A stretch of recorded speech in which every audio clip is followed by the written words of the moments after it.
Amy of Amy Newson Interiors. I mainly do residential interior design. I was approached by Dan last year when I was designing a bathroom that his company were installing. He explained to me that him and Rachel were thinking of opening a bar, and would I be interested in getting on board? So Rachel sent me a picture of a Franklin & Sons gin that she was drinking at the time, which had purple and copper threads all throughout it, and that sparked the initial sort of design. And you can see from coming in the bar now, there's those colours run right throughout. So that was the first inspiration. The three key features for me are the wooden cladded wall, the Venetian plastered wall, and the main bar area itself.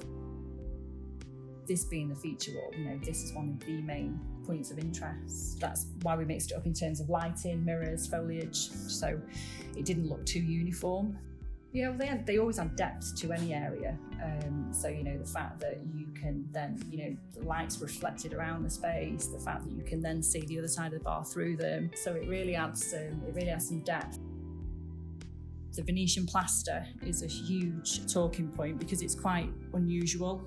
The end result is fabulous. What it takes to get there is quite a chore. So it's layers upon layers of different colours and different textures. And Kev, who did that in the main, has done an absolutely fantastic job of it. But it fits really well with our sort of scheme in here, with it being the copper and the hints of black as well. And when you go up close, it's a bit of a glitter as well. So the light really sparkles off it.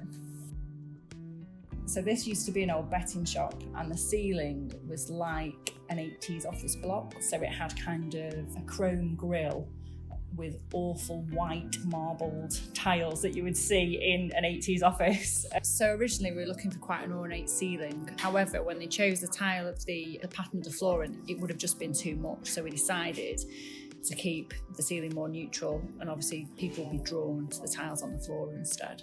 I came up with the idea of spraying the actual frame. Dan was really keen to try out the spray painting of the copper, which worked really well, and then as soon as we were able to source the new tiles, it just kind of spoke for itself.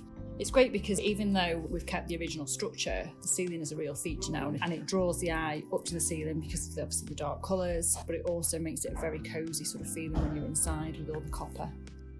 I just love the touch of wood that we have everywhere. I think it adds a real warmth to the industrial look that we were going for. So it marries the two together really well. And again, with the industrial lighting. So there's different areas of the bar really, depending on, do you want to sit and be plush on velvet? Do you want to sit high up and have a chat with your friends? We wanted to create a bar that felt like you were in town when you weren't actually in town. So we wanted something quite plush that you could sit at, and it wasn't going to be sort of crowded space.